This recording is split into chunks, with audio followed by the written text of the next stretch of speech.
Good morning. Good morning. It's a beautiful day. It's a beautiful day. It's a fantastic Tuesday. Welcome back. It's Wednesday, March 20th. Welcome back to the Daily Dose, the number one daily morning mastermind for those trying to grow and elevate in their business, careers, and personal lives. So, you're going to hop right into the verse of the day. Let's go ahead and crank this thing up.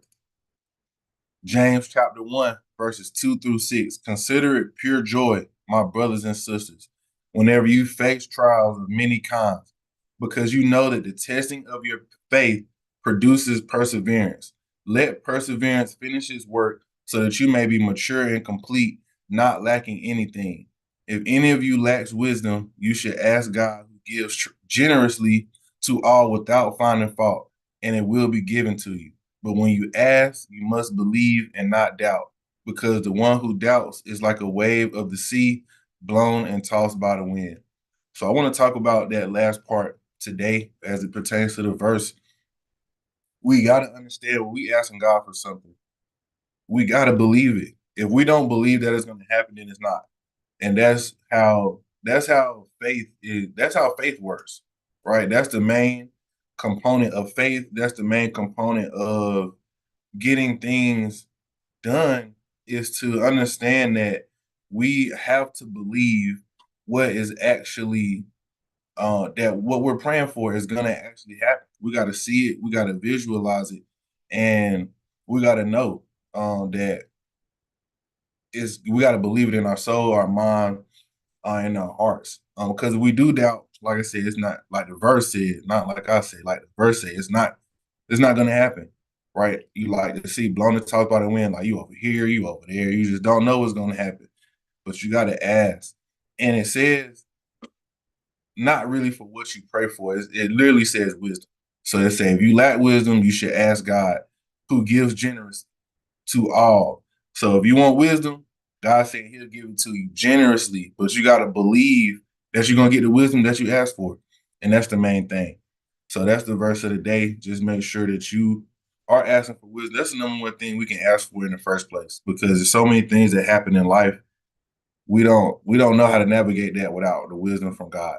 So make sure y'all stay tapped into that. And we'll move on to the business topic of today. Boom. So we have succession planning. And the funny thing is, I heard about this. I heard this the other day. It was saying that you can't have a successful business without planning for succession.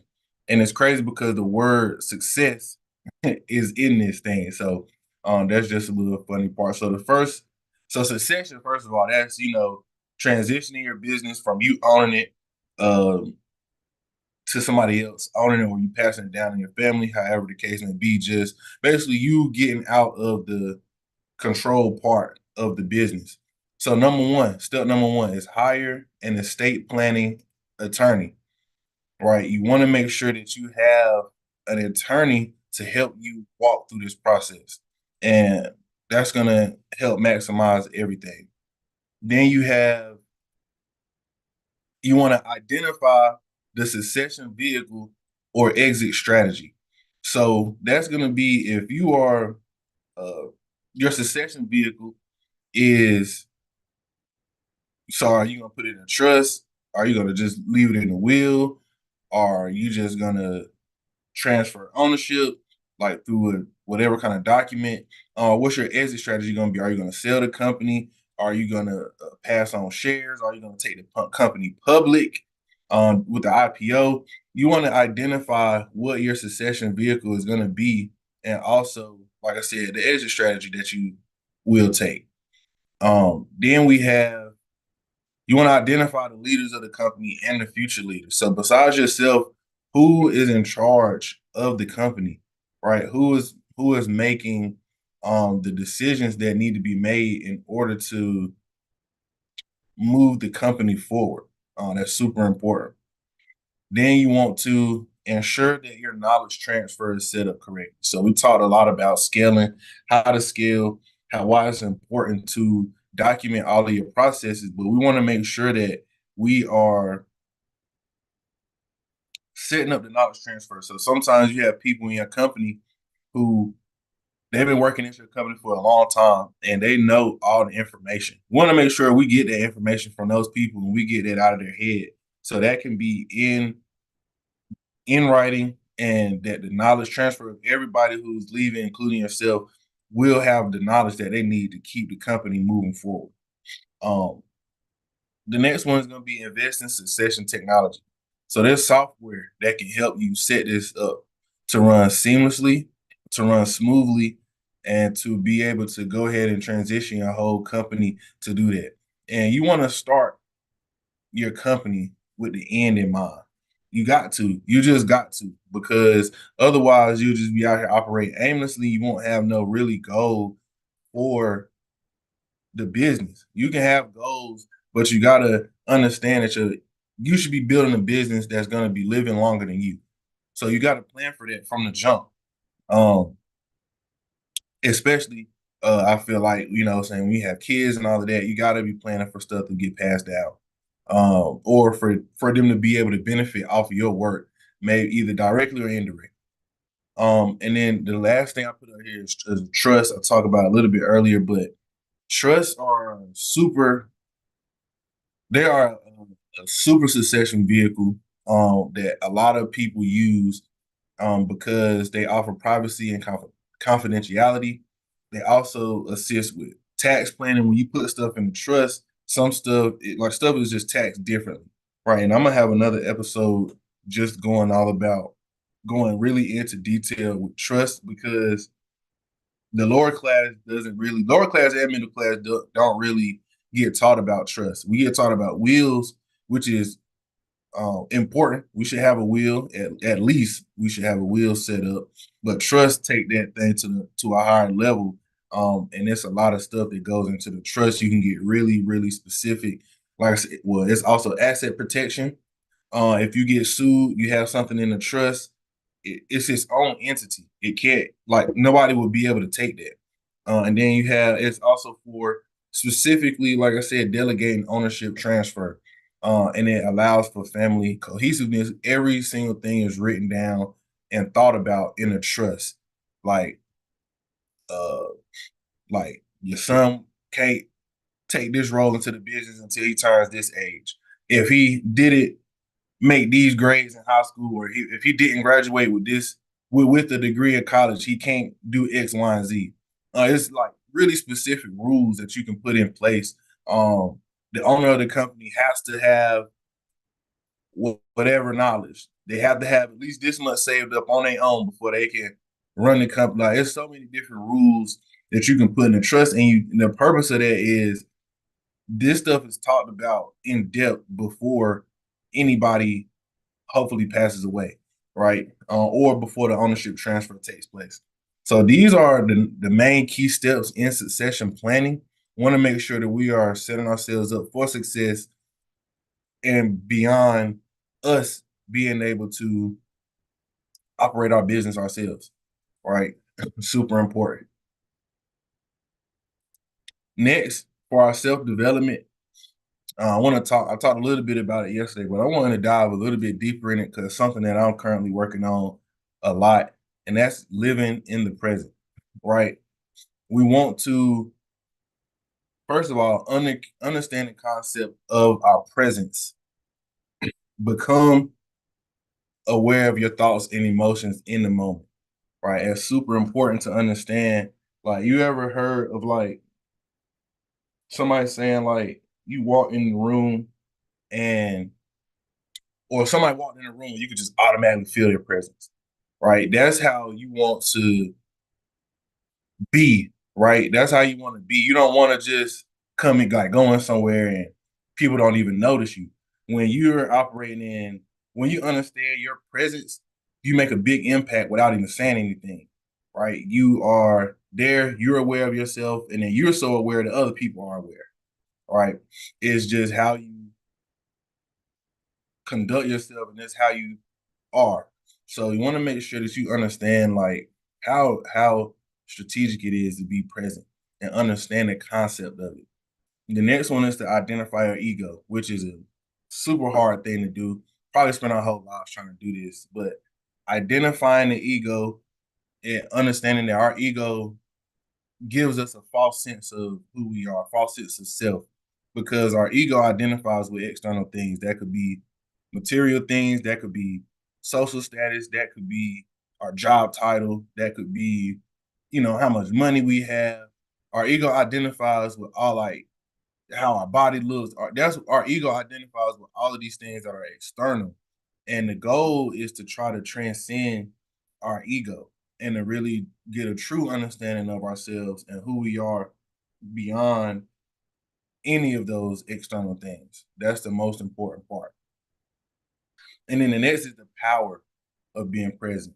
Like after you understand the concept, after you understand the concept of being present, you can understand the power of it. You can really take advantage of what you're doing in the moment. You can take advantage of how you are acting right then and there. You can be more happy, right? You can set yourself up for success better by understanding how powerful it is being present and taking advantage of what you can do right this second. Right? It's so important to understand what we can do in the moment as opposed to thinking about the past and the present, which goes into the next thing is time. Time is real, but time is also fake, right? Um, really, it's in a lot of stuff is in our head. There's an illusion of time as it pertains to the past and the present and the future. They're not like so linear like as we think because the past and the future lives in our head, right? So we can mix the past with the present because we're thinking about it in the present time. Same thing with the future. Um, those things can get mixed up in our head. They don't have to be necessarily linear because it's all about how we perceive time, and that's all about how our brain or how we allow our brain to function in the present. So just understand the illusion that time can have and understand that the most important time that we have is right now. What we can do right now is so important. Um, and the next thing is live in alignment with your life. Like accept the present for what it is. And so that means whatever is going on, understand that you can't go back in time and change it. And you can't fast forward to the future to see the outcome. So you need to be where you are, and this is like for good things and bad things, but be where you are, be who you are, and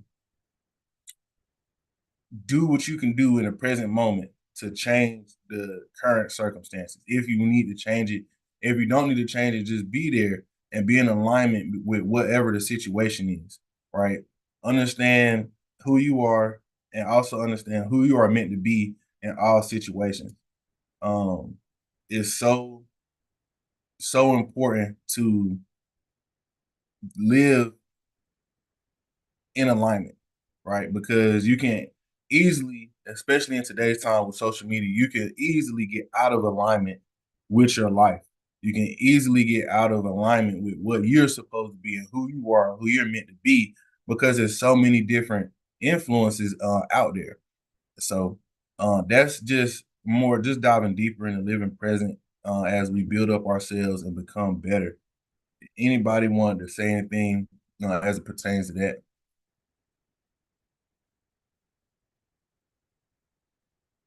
Cool. So I want to talk about a little bit. I posted in the group yesterday about Barbara Corcoran, and I don't know if y'all know her, but she is a shark on Shark Tank. So, and Shark Tank is a show where they invest in businesses and people pitch businesses, and then the sharks invest in them.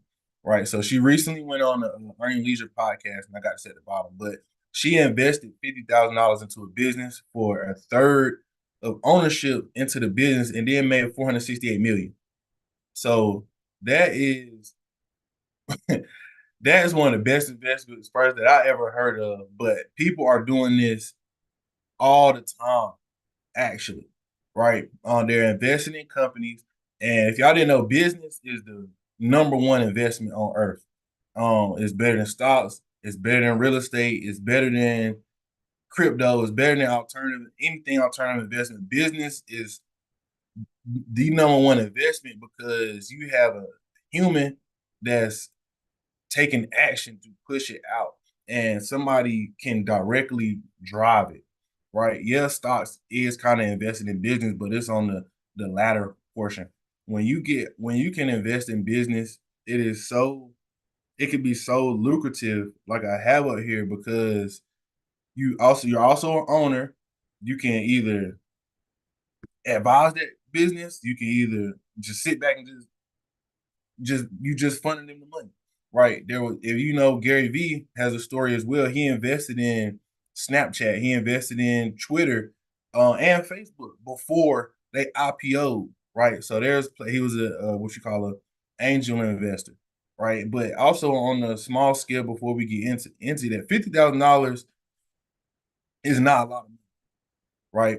Of course, a lot of us not walking around with $50,000 to just throw away or to invest, right? But at the same time, we might have $5,000 saved up. We might have $10,000 saved up that we could potentially invest into somebody else's business that would help them take them to the next level. And you could get, a small ownership percentage of that, and then get into that. So just want to talk about investing in other people's businesses because it's such a key thing, and it's something that I don't think we even do that much in our community because we don't even that's not really talked about. It's always just start your own business, do your own thing, start your own business. But you can invest in somebody else's business and then help that business to scale, and then you can become a part owner. Um, and the other thing is, being as a business owner, to bring on an investor, you want to make sure that your business is profitable. You want to make sure that you're bringing somebody into a stable situation and that you have a viable exit strategy or succession plan, like we talked about. And you want to have all your written agreements in place when you do bring on an investor. As the daily dose grows, we will have investor calls. We will have some pitches as well for people to come up who may be looking for funding. We're gonna have presentations by other investors who have invested in other people's businesses, like venture capitalist firms and stuff like that, to kind of give their criteria on the type of things that you need. But I just want to put that out there so we can start to be on getting that mindset of understanding that there are opportunities for us besides traditional bank loans, and there are opportunities for us to help, not just invest, but really help another business owner, grow their business while we benefit from it as well. So it's a win-win situation. Just want to, like I said, get us in that mindset of understanding that we can work together, and there's so many different ways to work together. Anybody had anything I discussed today?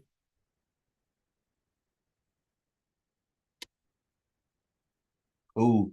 Well, it's Wednesday, middle of the week. Let's finish cranking out the week. Let's finish out the week strong, and I'll see everybody back up here at 7 a.m. tomorrow morning. Have a blessed day.